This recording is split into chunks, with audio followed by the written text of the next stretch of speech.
Pakistan is not a state by chance. It's a state by divine design. اس کی very creation یہ بھی اللہ کا معجزہ ہے. پاکستان کو خدائی تدبیر کے آئینے میں دیکھنا بہت ضروری ہے آج کے حالات کو سمجھنے کے لیے، بالخصوص اینڈ ٹائمز کے جو حالات ہیں ان کو سمجھنے کے لیے. دیکھیے، پاکستان کا بننا جیسے میں نے ابھی کہا یہ معجزہ تھا. لگتا نہیں تھا کہ یہ بنے گا، لیکن اللہ تعالیٰ نے یہ ملک بنوایا.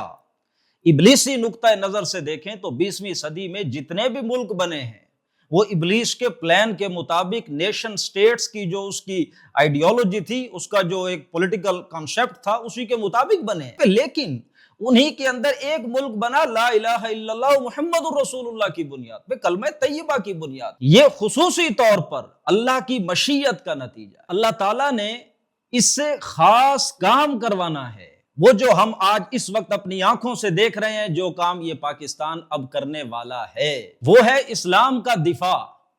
اسلام کا محافظ اس ملک نے بننا ہے، اور یہ اپنی صلاحیت محافظ ہونے کی ابھی ریسنٹلی پروو کر چکا. Look at our recent standoff with India. We didn't just defend ourselves. Pakistan actually showed the world that it can hit back and hit back hard.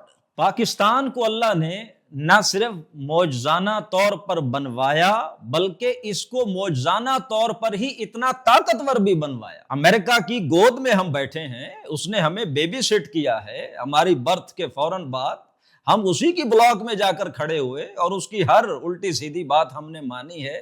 اللہ کی جو تدبیر ہے، بگر پلان ہے، اس میں اگر دیکھیں تو یہ اللہ تعالیٰ دراصل اس کی سپورٹ کے ذریعے سے ہمیں مضبوط بنا رہا تھا.